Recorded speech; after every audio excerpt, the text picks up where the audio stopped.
na kocha kutoka Azam Football Club Kasim Liogope, lakini pia ninaye mchezaji mwandamizi ndani ya kikosi cha Azam Football Club Aishi Salum Manula.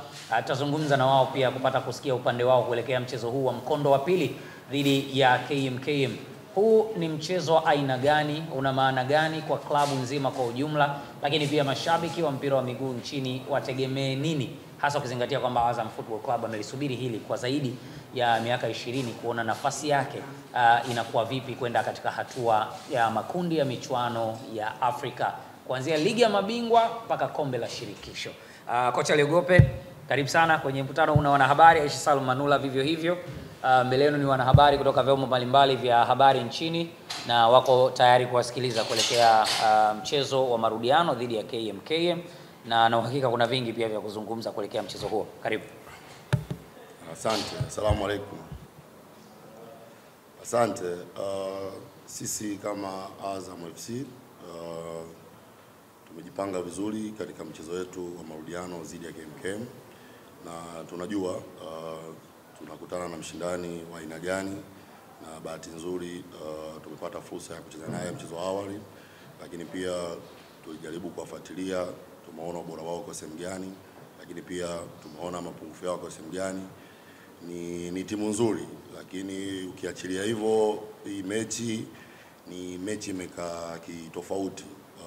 Sisi kwetu tunaichukulia mechi kwa umuhimu mkubwa sana, kwa sababu ni mechi ambayo kwanza inaenda kubadilisha historia ya maisha yetu katika karia yetu ya mpira wa miguu, na imekuja wakati mwafaka. Ukiangalia timu yetu tumeshiriki mashindano tofauti tofauti, lakini hii nafasi ambayo tunaenda kuipigania kesho ni nafasi tofauti, kwa maana kwamba tukifanikiwa kushinda tunaingia moja kwa moja katika group stage. So kwa hiyo kila mchezaji kwamba amejipanga kuhakikisha tunafanya vizuri, na tunajua tumeshakuwa na historia ya michezo kama hii.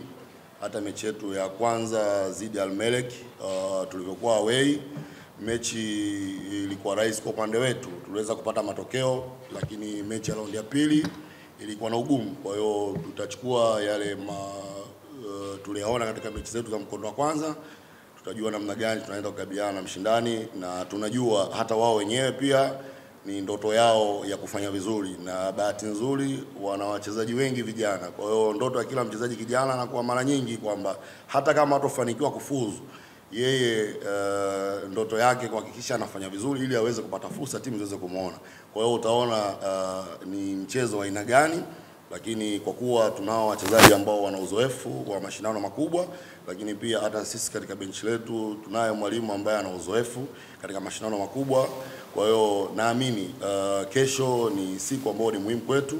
Tunawaomba mashabiki wetu wa Azam wajitokeze kwa wingi, lakini pia na Watanzania kwa ujumla, kwa sababu tunawakilisha nchi, na naamini tutakwenda kufanya vizuri. Kwa hiyo tunaomba sana mashabiki wajitokeze kwa wingi katika mechi yetu ya kesho. Swali la kwanza la msingi, mitaa inasema kwamba mchezo umemalizika Unguja. Is it? It's not true. Sio kweli. Kama nilivyosema hapo awali, tulicheza mechi ya kwanza, tulipata matokeo. Kwa aina ya mashindano sio rahisi kuweza kupata mashindano ugenini kama ukiwa hujajipanga. Kwa hiyo kuwa umepata mashindano, umepata ushindi ugenini, sio kwa maana mchezo wa mkondo wa pili pia utakuwa rahisi. Kwa hiyo football inabadilika. Hawakuwahi kukutana na sisi, kwa hiyo wameshatuona na wamejua mapungufu yetu. Kwa hiyo sisi kama sisi, kuna baadhi ya vitu tumeviona kwenye mchezo wa kwanza. Ukiangalia kipindi cha kwanza tulidominate game, tulitengeneza nafasi nyingi sana, lakini kipindi cha pili wenzetu nao walijaribu kufunguka, wakawa wanajaribu kutumia watu wa pembeni, pia walitengeneza nafasi. Kwa hiyo kwa kuangalia mchezo ulipokuwa kipindi cha pili, kwa hiyo unapata picha mchezo wa mkondo wa pili ni namna gani mchezo utakuwa mgumu. Kwa hiyo sisi tumejipanga, na mara nyingi tukicheza na timu ambazo kwenye mpira ni watu ambao kuna hali fulani ya ushindani automatically unakuwa unaongezeka. Kama nilivyosema hapo awali, kuna fakta kubwa sana. Ukiangalia KMKM wana wachezaji wengi zaidi ya 80% ni vijana wengi wadogo, ni vijana ambao wana talent kubwa.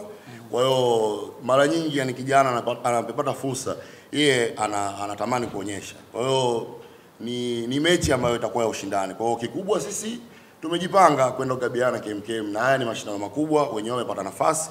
Kwa hiyo kila ambaye amepata nafasi ni tunaenda level moja. Kwa hiyo kikubwa tu sisi tumejipanga kuja kushindana na KMKM. Sawa. Jambo ambalo lina circulate kwenye mitandao ya kijamii ni kuhusiana na timu kutoa fursa kwa mashabiki kuingia uwanjani. Wapo ambao bado wametoza viingilio, wapo wengine wamesema free entrance, lakini sio swali la msingi kwako. Mashabiki wana nafasi gani kwenye kuchangia nyakati kama hizi? Sisi kwetu mashabiki wana nafasi kubwa sana. Ukiangalia hata mechi yetu iliyopita, mashabiki walikuja kwa wingi, lakini pia na hii tumetoa fursa kwa mashabiki wetu kuja kwa wingi, na tunajua mazingira yetu ya Chamazi, wakazi wengi wa Mbagala, Chamazi, Mbande, Saku ni watu ambao wanapenda mpira. Lakini pia lazima tuwe kweli, wakazi wengi, watu wengine wanapenda mpira, lakini ukiweka viingilio vingi vikubwa inaweza pia ikakosti watu wengi wasije wakahudhuria. Kwa hiyo mimi kwanza niwapongeze viongozi kwa kuliona hilo na kwa kuona uhitaji. Sisi ni wakazi wa Chamazi, obviously mimi ni mkazi wa Chamazi. Ndugu zangu wengi wanatamani kuja uwanjani. Kwa hiyo hata najitahidi baadhi ya kununua tiketi waje uwanjani. Kwa hiyo hii fursa imepatikana automatically kwamba nimepata matumaini makubwa sana, na wengi wameniahidi watakuja uwanjani. Kwa hiyo hii fursa inasaidia kila mtu kwanza kuja kupata burudani, lakini pia ni kwa mara ya kwanza sasa inawezekana kama tukifanya vizuri tukaweza kwenda katika hatua group stage. Kwa hiyo itatoa fursa kwa wakazi wa Mbagala, Chamazi, Mbande, Saku wote kwa pamoja Kiponza kuja kuiangalia timu yao pendwa wakati inafanya vizuri, na huu ni mwanzo. Naamini tumekuwa na mwaka mzuri na tutakuwa na msimu mzuri. Kwa hiyo hii ni safari yetu ya mafanikio. Naomba kukaribisha maswali ya Miss Junior Zainab. Naomba na swali lingine moja la mwisho. Mimi nafikiri kwenye football yani kuna vitu waga vinatokea tu. Hakuna swala la kuna walimu walishindwa, kuna wachezaji walishindwa. Yani sababu waga inatokea. Na hata ukiachilia sisi kama tutafuzu kwenda katika group stage, lakini tunao wachezaji, tuna benchi la ufundi, watu ambao wamecheza mashindano makubwa kuliko haya na pia wameshafika mbali zaidi. Mfano tunaye mchezaji wetu mwandamizi Aishi, kwa mara ya kwanza ndio aliwahi kufuzu kuingia katika mashindano ya klabu bingwa akiwa na timu yake ya zamani, lakini amecheza mashindano makubwa sana ya kimataifa akiwa katika level za national team, lakini pia kwenye level za club. Lakini pia tunaye mwalimu wetu Florai Benge, amefanya kazi kwenye timu tofauti za club na timu za taifa.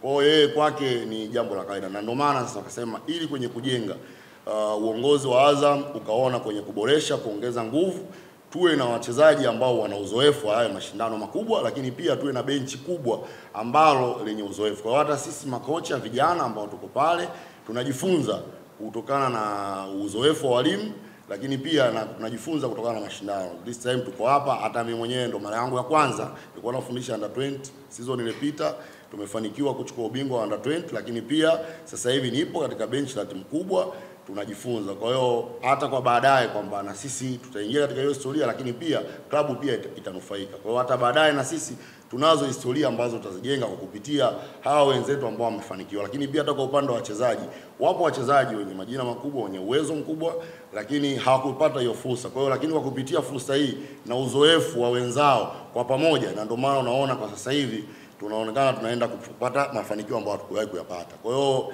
hizi ni juhudi za pamoja kati ya uongozi, lakini pia wachezaji pamoja na benchi la ufundi. Na ndio maana unaona tunafanya vizuri, na inshallah kwa mwaka huu tutaendelea kufanya vizuri.